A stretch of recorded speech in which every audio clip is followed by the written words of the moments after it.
All right, back out here. Got busy doing stuff, so beard's messed up. Let's see, got messed up. I since last video, I've come out here twice, spritzed it. I did bump the temperature up to 250.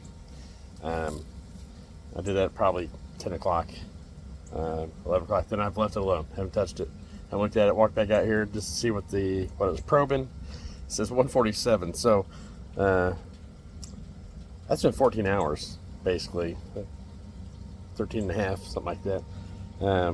I could be in a chunk of fat, could be too close to the bone. I'm going to move the probe around, see where I'm at on there.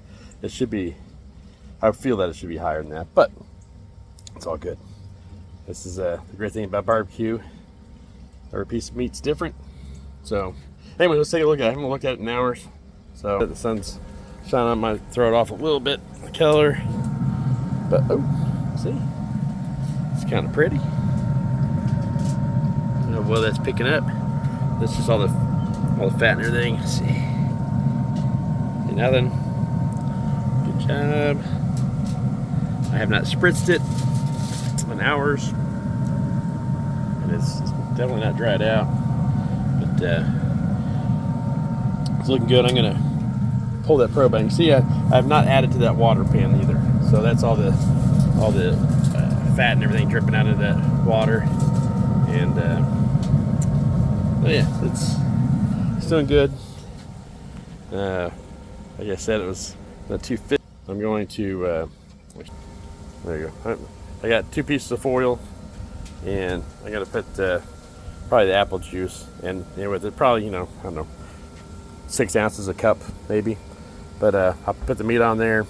Now, if I was doing ribs, I might put a little brown sugar and a little bit of rub and a little barbecue sauce or something like that. If I'm going to sauce the ribs and then wrap it. But I'm not going to do anything with the pork butt, but put a little liquid in there. And this came out of my refrigerator, so it's going to kind of shock the meat. If I'd have thought about it earlier, I would have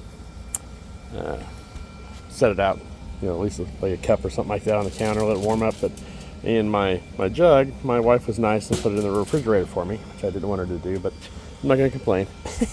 So, anyway, I'm going to pause this, and then I'll get the meat on the foil. So,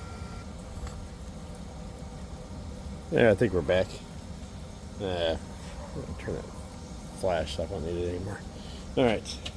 So these are a great thing to have. Little white gloves, little cotton gloves, and nitro gloves on top.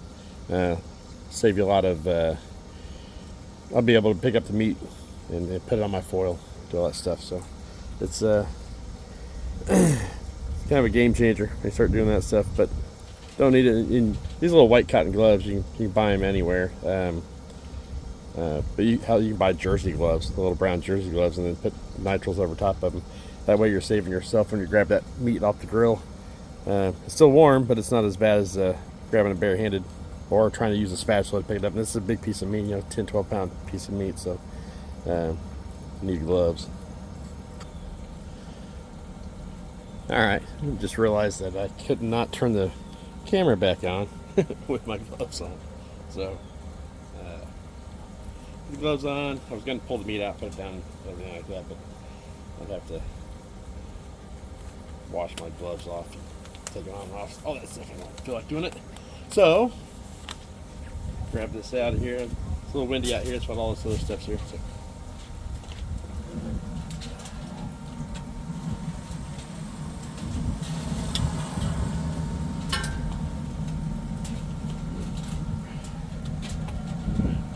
See a little bit of the bone pull.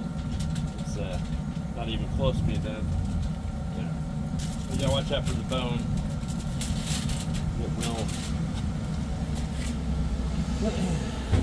Cool, bus. It will cut your paper, cut your foil. Yeah, they will spray. Won't hurt nothing.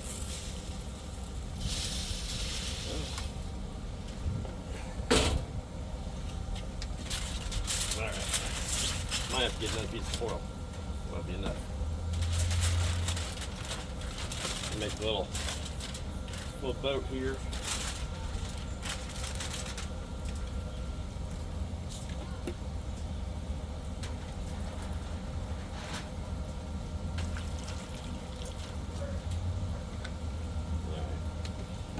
There wasn't even probably a cup. Probably wasn't even a cup.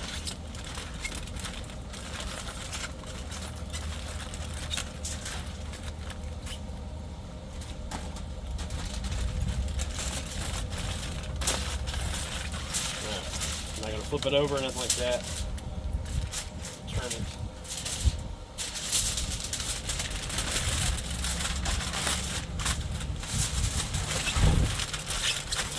Nothing fancy, just wrapping it up.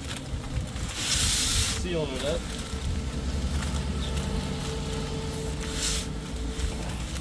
Alright. Hopefully it's not leaking. Doesn't seem like it's leaking, so get it back on there.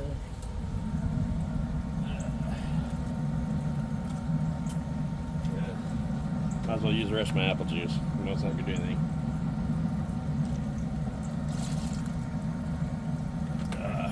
It's good apple. Okay. Back on here.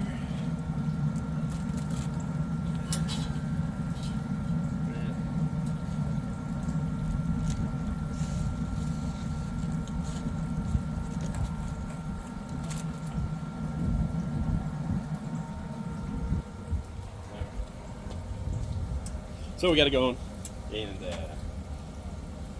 think I'm gonna leave it at 250. Let's see where the Eternal is gonna land. See if it changes. Now you can wash your hands off and not have to throw these gloves away if you want to.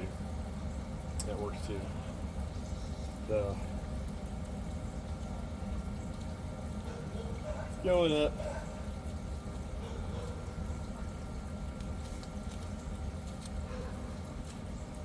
Might have been in a bad spot on that meat. At 148, 149 right now. So, anyway, see where it lands.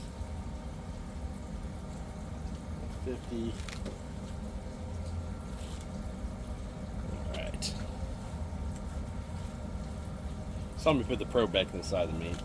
So, a lot of times I'll have the probes and I'll have them. I'll put the probe in the meat and then wrap around the probe. That way I don't have a poke a hole in my foil.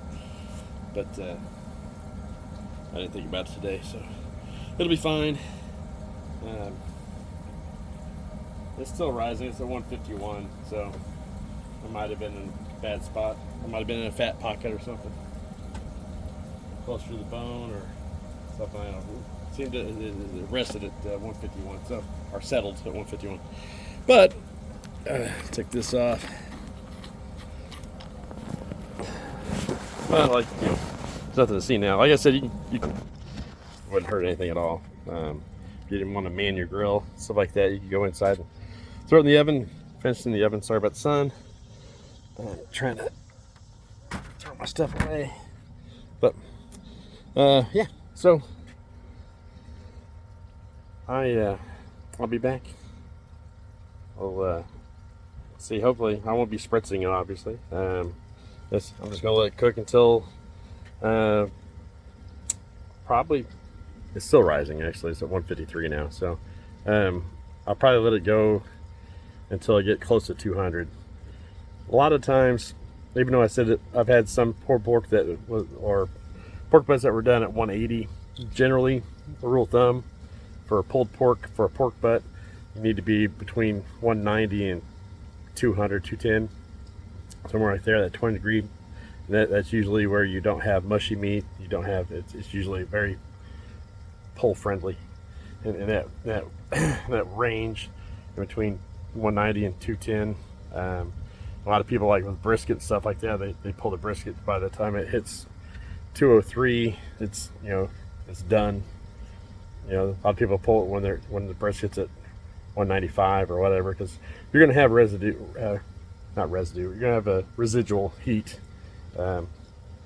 that'll bring it up. So it's like when you make a steak. You know, I make a steak, I only take it to like 125, 130 that have the most. So more of a rare, medium rare. steak, and figure it's going to rise, 5 to 10 degrees in 10 minutes while it's resting. So usually my steaks usually hit around 135 on the rest, and by the time I start eating. Anyway, I'm babbling. So 154. So yeah, I must have been in a bad spot. But anyway, it's rising slowly. It's not shooting straight up. So anyway, when this hits, I would give it. I'll check on it at 6 o'clock. It's 10 after 3 right now. So I should probably. Normally you wait till it stalls, but like I said, it's kind of a crutch when you wrap it because it speeds the process up a little bit. But so we'll find out. About 6 o'clock, I'll check it, see where we're at. It might be one of those things where it's an 18-hour cook. It happens. It was a big piece of meat, and I think we started off and it was like 50 degrees, 55 degrees internal. So, or at least the spot that I jabbed it at. So, anyway, went over 11 minutes on this one. So, I'll be back a little bit.